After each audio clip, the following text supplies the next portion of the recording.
Ladies and gentlemen, welcome back to Major League Gaming's Winter Championship. I'm Gandhi alongside of Walshy, you know, the little piece of the trio here. This is a much more stacked free-for-all round 2 than I actually anticipated. I was told it would just be Elamite and Anarchy in this, but we also have Reliable from Believe the Hype. So, good God, this is 6 Tier 1 players in one FFA. Absolutely. I do not know what to expect here. I mean, you have to go with the favorites, Str8Sick and Pistola. Beyond that, I think 3rd and 4th are up for grabs. I mean, Ninja, I want to include him up there, so it's so hard to predict. Yeah, I mean, I would guess Str8Sick, Pistola, Ninja, and Elamite. That's my prediction for the top 4 of this. Ooh, going out with the predictions already. In no order. I see you. Take I'm the safe going way to out go. with that. So I'm actually interested to see how Teddy and Spindly Mike are going to actually handle this. I mean, we have seen crazier things happen, and as the crowd has erupted, it is time to kick off this free-for-all round number 2. So, guys, brace for impact on this one because no one knows what's about to happen. To everyone right here. Woo! Oh, it's the deep breath before the call. Spindly Mike and Teddy. So 2 of the players that we have not highlighted because obviously we have so many big names in here. Let's see how they're going to hold up this competition. Yeah, absolutely. You know, and right there in those final 10 seconds, you think they were just like, oh my goodness, like we have our work cut out for us. They did not get the best possible bracket, but sometimes this is where people will shine. They get the pressure on them, and it did not seem to work out too well for Spindly Mike right there. It seemed like he should have an easy 5 shot. So we're going to see if he gets out those jitters, but like I said, some people rise up to the challenge, and this could be very good for one of these.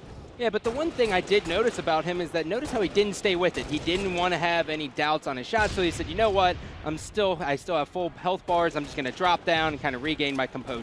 Yeah, it shows some maturity, shows that he knows when to back down when he's at the disadvantage, even though he missed a few shots. So it was just kind of weird they missed that first shot. So maybe just the jitters and maybe did not get to fully warm up in between these free-for-alls. And you know, one player I have to say we didn't mention a single player from Believe the Hype who we were even going to focus on at all in this free-for-all, and Reliable is off to this early lead. Reliable, do you think he has a chance at this? I had the chance to land with him last year. He is extremely inconsistent. Inconsistent is the problem. Yes. I've seen a lot of great decision-making out of him. I've seen him pull off ridiculous shots, and then he'll go from a game going plus 15, and he'll have a following game where he just makes bad decisions, makes bad shots. So I don't know if that's being comfortable with the team he's with, just coming to grips with himself, but I definitely know some inconsistency with him personally landing with them.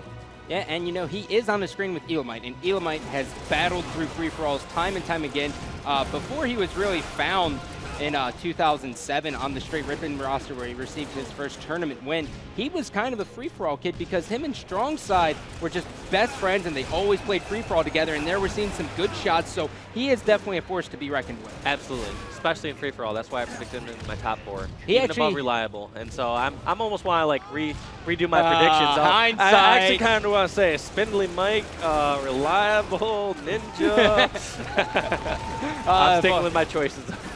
Yeah, absolutely. Now, Elamite Warrior actually kind of has a similar FFA method as you do, as well as Strongside, where you're just kind of a nuisance for the other 7 people in the free-for-all, and it seems to pay off for him. It especially pays off in the end, because you're going to know a certain player, especially like a Strongside-like style, where you know if you're fighting that person, they're not going to jump out and challenge you. They're not going to come back and give you that easy kill, and that takes a toll on you throughout the match. If that starts happening to you over and over again, you're going to start seeing that player and realize, all right, I put some shots in him and he runs away. I either have to run after him, chase him down immediately, or let that go. And you get in that mindset. And so you eventually wear some people down with that sort of style of play. And taking a look here, we see as Spindly Mike is only down by 1 kill. It is still early. We are just at our 3-minute mark of our 15-minute time limit here. Now, in case you're just joining us for free-for-all, there is no kill limit. We go full 15 minutes. And we just see as the resiliency of all these individual players just adds up. Here's what I want to bring up right now. Last place right now. Did you notice who's in there? What? Pistola. So the kid who claims 80% chance that he is winning this whole entire event's free-for-all, he is off to a rough start. Well, there is Captain Anarchy just surging through. He is just going to miss Get that overkill. overkill, but he will get 4 kills. Now, Anarchy definitely has one of those other stories. I remember his first debut in 2005. He hails out of Arizona, just a complete hot state.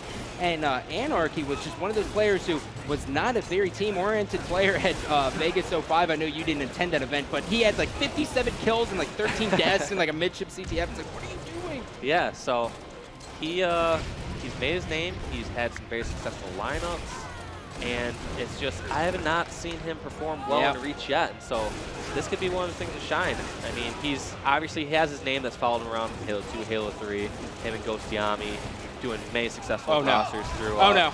Oh no! Oh no! He did it! Oh, and you can just hear the crowd. Captain Anarchy. Now he is kind of fallen off just a little bit. Is that choke chant? That is a Los chant. Los chant. L-O-S. Carlos is his name. Great guy, but he has kind of fallen off there at the end of Halo 3. He didn't perform as well, and in Halo Reach he hasn't done the best. But he always has that potential. It's always been like the top tier teams who kind of nudge him out in the long haul. Well, one of the things I want to say in his defense is you'll notice a lot of these top tier pros is they play based on the game that they like. So if there's game type that they like, the game's more fun, you know, with no boom, no sprint, with free for all, they enjoy it more. They're gonna be more successful when they put the time into it. And that's the biggest problem between the pros, is the ones who can find the drive, the ones that can put the time into it, enjoy it, and they'll, you know, they get results out of that. So I want to give him at least kind of some credit and say, you know, he did enjoy some of the previous Halos compared to, let's say, Halo 2, early Halo 3, not wanting to put the time into it. So that's a very direct result of his placings. Well, if you guys are watching the main screen right now instead of just listening to our voices, you will notice that Str8Sick is actually going out of his way to trap Pistola. Right there, he saw Pistola was weak, so he goes, oh, well, you want to go off the landing? I'll throw 2 nades at you. And he was able to trap him and get a double kill out of there. So that's going to start taking a toll. That's why I'm so surprised we see these team situations, or these screen situations right now. You would expect one of these players to kind of go with Spinley, Mike, or Teddy. Yes, and one thing you want to know about this is when you're in these free-for-alls and you're not always pressing the back button to see who's in what places.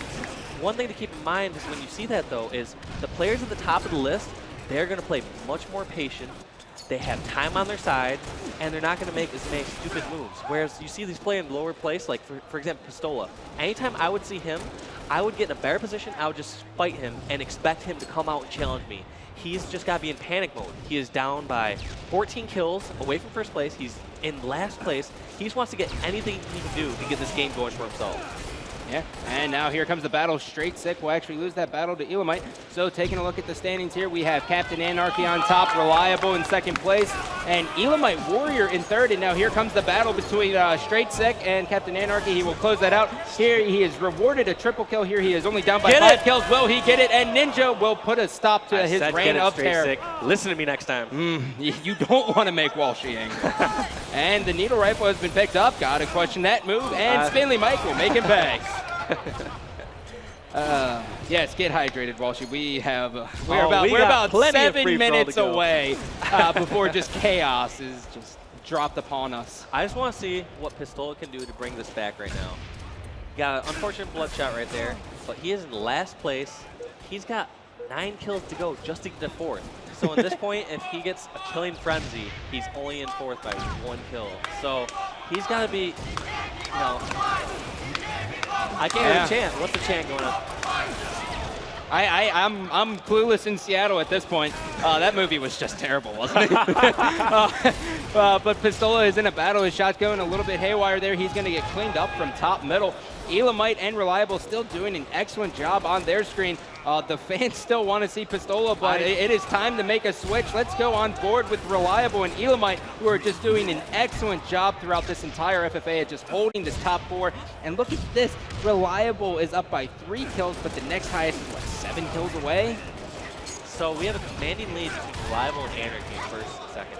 They pretty much solidified themselves as, you know, pretty much people that are going to pass on in this next round. As long as they do not mess up, all they got to do is just go kill for kill in so many cases. they don't have to go on any amazing sprees. If they get trades, they're going to be fine. They're sitting comfortably. They have nothing to worry about right now. Well, reliable with good shots. He's going to be able to put himself up by 6 kills. Captain Anarchy coming off the respawn, seeing that his radar says that people are on his level, so he's going to throw a nade, but they all have dipped out of there. And now it is Anarchy on Teddy. He's going to back down. Teddy, oh, Teddy. And he did such a smart play. He did not panic running away, charging that tag, jumping out and challenging. He just took the advantageous position and just waited there. He crouched, hoped she got shot in the back, hoping from landing. And I guarantee as soon as Teddy saw that person behind her, she noticed, all right, I'm going to get shot in the back. I have to charge this person. And she took a little bit longer than she should have, and Elamite came out ahead in that fight because of it. Now, does that happen? Is it more frequent to see it on split screen that people panic when they get shot in the back, or are you going to see that more on full screen? No, you're going to see it in both. I would say you're going to see it more in full screen because these people are going to be so aware of their radar. So, for example, when you're on gold, landing anywhere there, you're going to be looking for someone lifting up to you. You're going to see that dot for hopefully a spawn. You're going to see that someone possibly porting up to gold. And whenever you see that, you have to make a decision right away. You either have to turn around and fight that person that's going to be chasing you, or you have to commit towards somewhere at the flag and just charge away so you can hopefully outrun the person behind you. Yeah, that's a great point, Dave. As I was grabbing you a water, but you already have one. You're just one step ahead of me. Taking a look here, we are seeing as there will be a battle for 4th place between Ninja and Elamite. Now, keep in mind, ladies and gentlemen, in case you did not hear the announcement, FFA round number 1, players are only rewarded 0.08 if they get first, 0.07, and so on and so forth. Now this is when you are getting the full points, so the person who leaves this in first place will get 8 total points. And we were talking about before, the reason for this being is not everyone was involved in round 1. We had to do some buys. Instead of doing like a round 0 with so many different heats, they decided to give some people buys to round 2 and equaled out point-wise. You're only getting a fraction of a point. You're, like you said, 0.01 to 0.08. And after that, every round after that, you actually get full points. So 1 to 8 points is what these players will be getting for their teams. You know, man, I'm really happy to just see Captain Anarchy just pull out on this one. I mean, he puts his heart and soul on the line for all of the competitions, even though he may not have put in the time as much as he'd like. Every time he steps on this tournament scene, he lives, breathes, and dies Halo, and everyone has known that. Yeah, he gives it his all. I respect his competitive spirit. He's a great player. He still shows that he can compete with the top. Just showing that he's second in this free-for-all right now. It shows that all these pros, when they have the drive, when they play hard, they can still compete, even with the newest players. Yeah, and we are seeing as Ninja has actually nudged out Elamite from that 4th place spot. Reliable, just still, the gods are just rewarding him. He is in the right place at the right time, throwing a great grenade, and Elamite Warrior is going to charge in, and they will actually trade. Very smart trade. You can't get greedy, hope to get the kill and stay alive. Just go for that trade. He even jumped on his nade for a little bit right there. He just realized, all right, I just need to get this kill. That's all that matters right now. Captain Anarchy punching Str8Sick in the face, and he is doing such a great job. He is one of the more aggressive players in this one. He just presses left bumper and flies at people. One thing I wanted you to notice there, previously on that screen with Elamite, is you notice how fast he flipped through on his death screen. He's trying to get as much information as possible during that 5-second respawn, seeing if he can notice any one-shots anywhere, anyone that's hiding in the corners, crouching, so he can get that easy kill when he spawns. Yeah, well, taking a look at the standings here, I do believe Pistola is making a little bit of a comeback. He is now in 6th place. He is trying to desperately claw his way back into this one, but it may be too little too late. But with 3 minutes, you can never doubt the Wizard, to say the least.